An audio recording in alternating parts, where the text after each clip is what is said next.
Why are you yelling at me for? I'm not. I'm sorry. Get it? Because it's a... Yeah. It's a...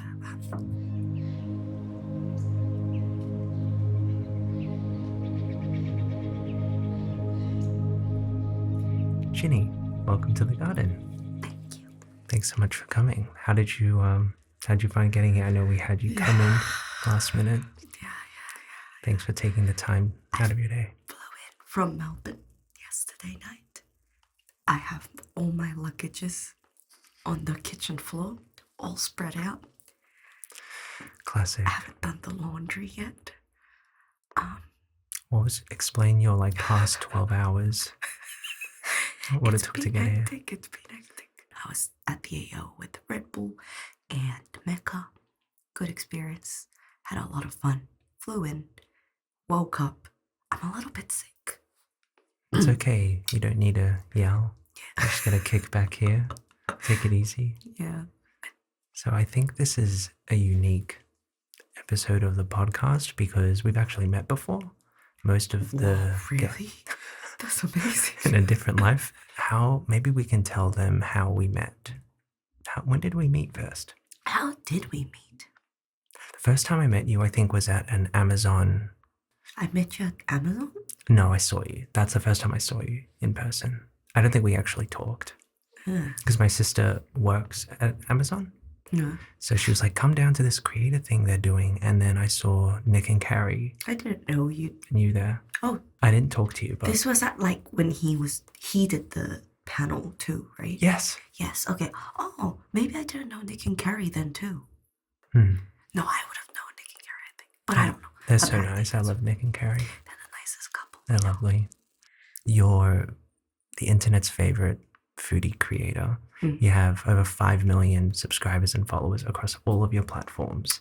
How has you have so many great recipes, Korean-inspired recipes. How has your Korean culture and background inspired the content that you make? It started a lot with food, but now I want to do more than that. Right. So it was really easy to do.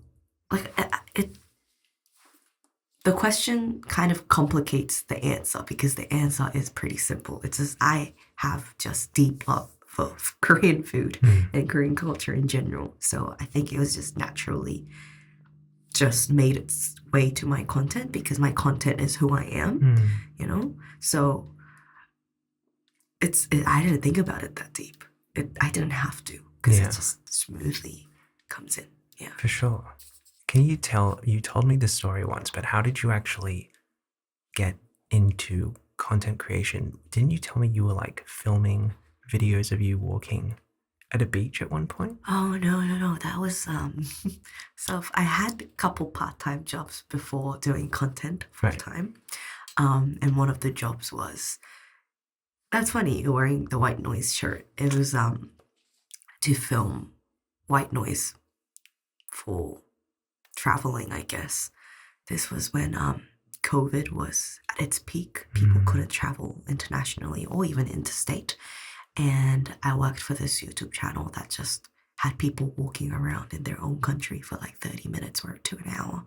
And they would just post that video. Wow. And people would just play that and pretend they're in Paris. Paris. Or I don't know. Are those videos still up on YouTube? Yeah, I think so. I don't think the channel is active anymore, but it was really popular. It's called A Walk Around the World. Oh, nice.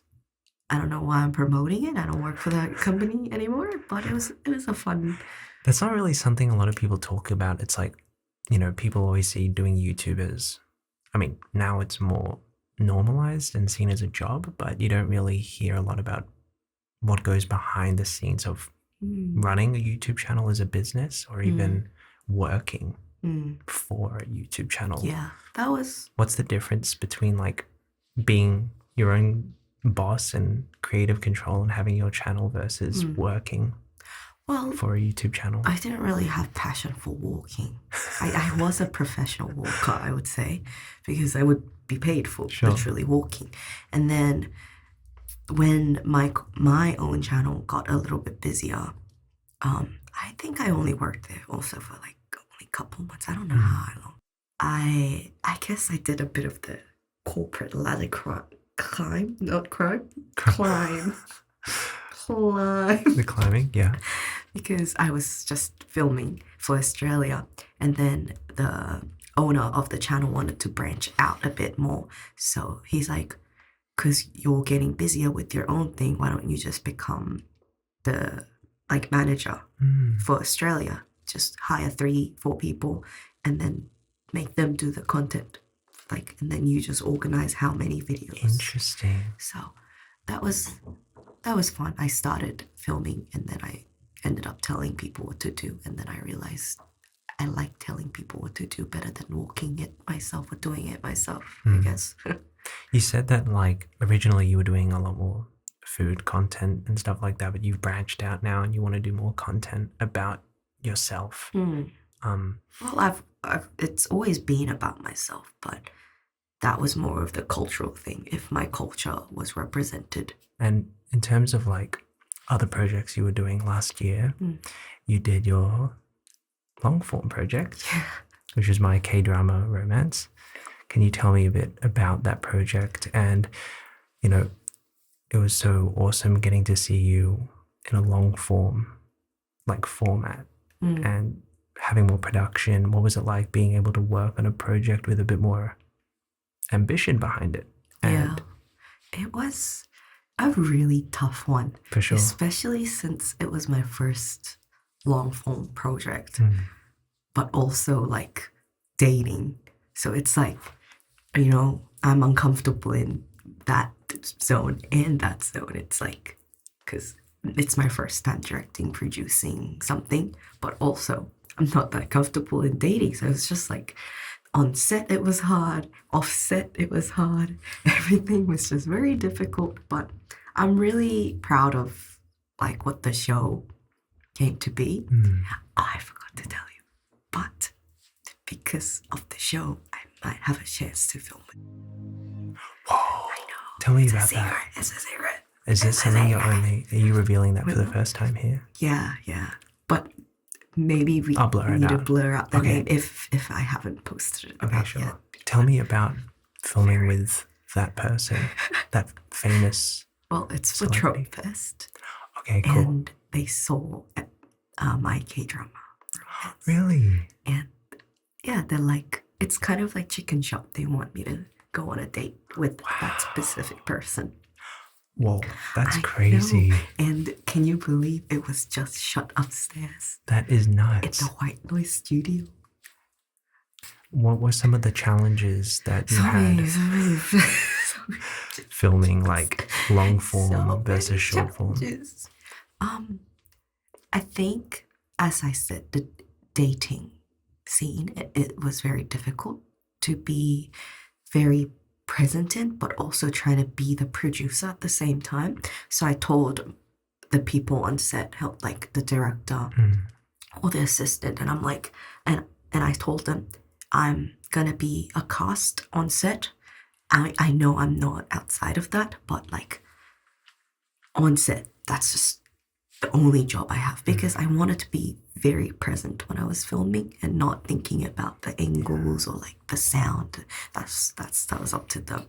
So that was struggle number one, to be completely just present in the moment, and be emotionally vulnerable.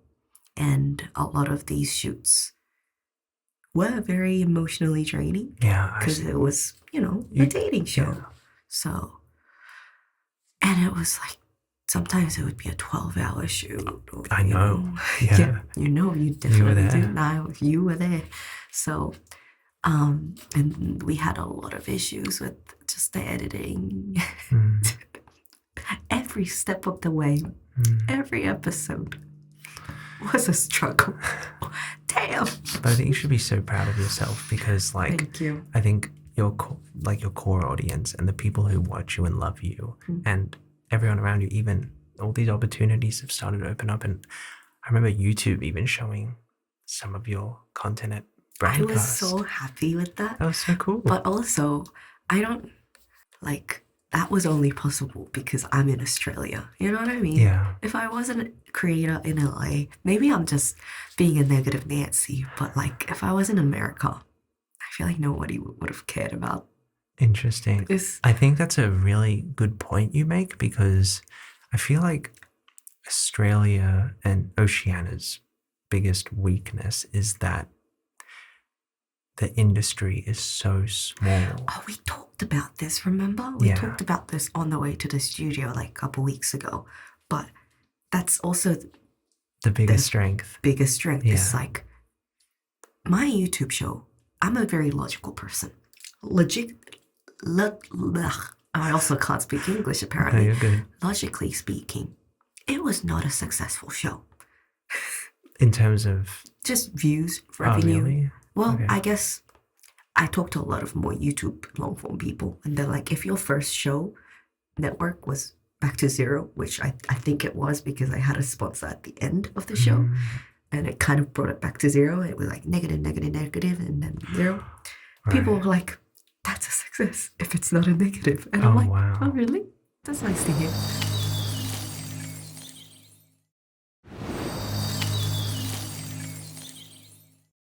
We're going to get into our first ASMR trigger now. So obviously with your foodie background, you forgot to bring snacks, which was your one job. So I have Excuse me, my one job was to turn up here on time. I've taken the liberty and I didn't even provide do that. snacks. So I've got... I saw chippies outside.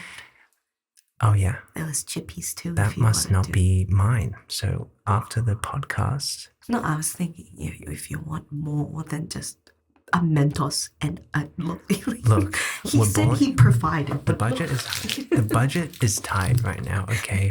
This is what he provided. What would you like? There's 4 different things. You can choose one lolly. What would you like? What the frick is this? What would you like? Okay, What do we have? First of all, show. okay, What do we let me have? put my coffee Break it down. We have Chop it, chop. morango. What's Don't even know what that morango? means. What flavor is it? Pitaco. I feel like it looks like an Italian lolly. Beautiful. I That's love my Italy. guess, but I don't really Love know. that. We have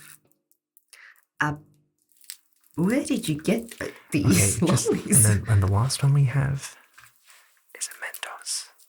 Yeah. Oh, and a Mentos. And this one's pineapple. So you choose one and you give me one. Okay. Can I have the Mentos? Oh, Can I have the Mentos? okay. What you just said? Can it please? You just said I choose. All right, fine. Just I actually wanted the chocolate chops. I don't perfect. care what Thank you. you. We're gonna open it up.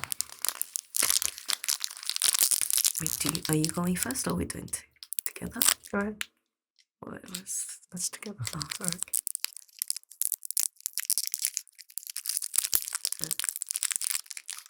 right.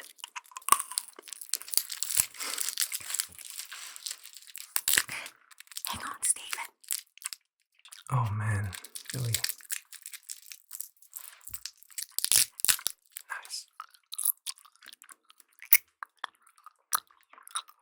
Oh, that's gonna be fun to edit. Well done. Thank That you. was really good. Thank you. So, how do you disconnect from the internet and take a break? Are you able to switch off at all? And if so, what do you do? I'm just saying in general. Flee to Melbourne after. Are you ever able though to just... I ask everyone this question because everyone says, I try to, but Can anybody? can anyone really? Because the job is your life. Yeah. Like, that's, one of the greatest things about being a content creator is that the job is your life. Your life is the job. It's like, I'm not complaining also, but I have the freedom to work whenever and wherever I want. Mm. But that's also the downfall. Is like, I do have to work wherever and whenever. But, I What do you see do? that as the... Pardon? What do you practically do? Like, do you guys spend time with family or spend time with friends or go out I don't know. I think Coffee runs. Like, what do you do? What's important is like when you are not filming, you just really have to be present in that time. Yeah. Or when you're not work. But also doesn't anyone when you're hanging out with family, when you're hanging out with friends, shouldn't it be all intentional and very focused and very intentional. I think that's the right word. So I try to be very intentional with my time because my time is very precious. It's the I guess one of the most important things to me. So if I choose to spend time with you, it means you bring great value to me, and not in a worldly money way, but great value as in like you provide comfort or you provide joy, you know? So I just be very intentional with my time. That's good. Obviously, we can't not have this show and not talk about Bridie and stuff like that. So this is actually yours. I left it here. I left a lot of things here. Can you explain and do some ASMR with this? What is that? And why do you have that? This is a Bridie bear. As you guys know, she's my best friend. And I just made her into a bear. It is very badly photoshopped. Like, it's great. I thought when I was making this, I thought the teddy bear line would cut around her face, but it just went over her face. But I traveled with it once to Europe, I think. I think I went to Europe. Can you explain what this is? You know, this, I'm actually glad you brought this one because, sorry. No, you're good. This is very meaningful in many different ways. Firstly, we got this at the meet and greet that Bridie did for Night Sweet Thing, one of our fans. It says the name here, by Laurel. I didn't know who that was. I was wondering. Well, she was one of the fans that was there, and she gifted us this. That's why it's special, because she like did the illustration outline. Wow. I thought that was official. No, so this was just a photo of our podcast that we filmed in that studio down there. There you go. Like in this building. That's so crazy. We were at the MIK doing a Spotify podcast. That's so cool. Small world. Such a small world. That was years ago. Really? Yeah. Wow.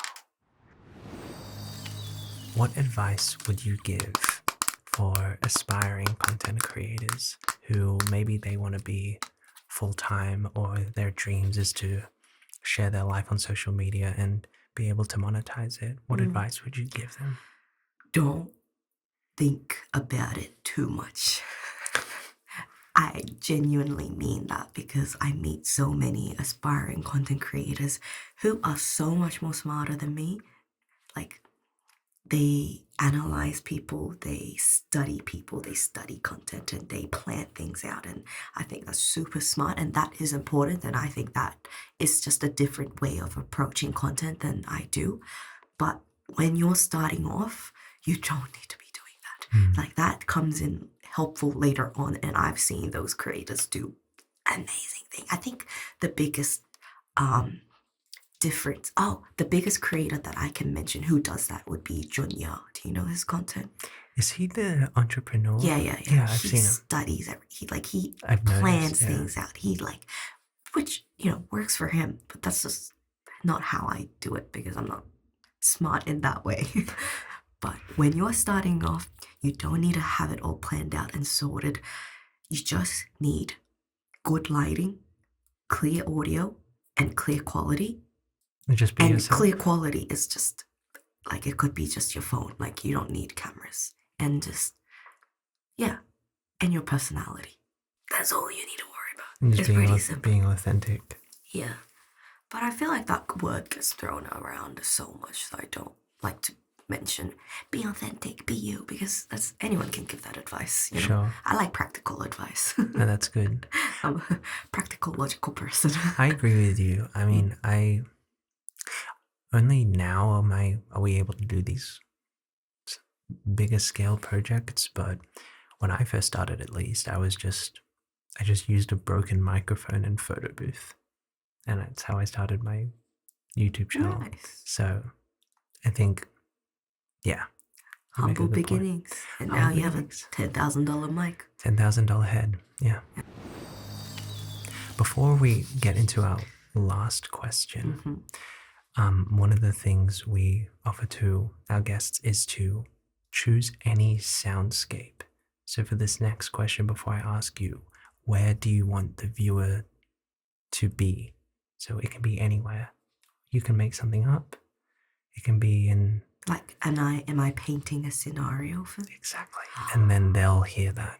So where do you want to go? It can be anywhere. Fiji. Anywhere in particular in Fiji? There was this... I forgot the name of the island, but it wasn't one of the bigger islands. Bridie's... I went with Bridie and her family to Fiji last year. I forgot the name of it. But it was one of the smaller islands, and you need a little boat to get in it. And it was just so peaceful. There was nobody else on that island because we went at a very low season, so it was perfect. Just the ocean. Okay. Now they are in the ocean and beaches of Fiji. Oh. It's gonna sound so good. I really want to be there right now, so thank you. I'm trying to imagine. Just imagine. Oh, it was so nice. So what are some can you tell us what are some exciting projects you are working on for the near future, and where do you see yourself in 5 years from now? Ideally, best case scenario. Well, I'm working on a different series for YouTube. It's not gonna be dating this time. I think we're gonna wrap up the season. And unfortunately, I don't think there'll be a season 2.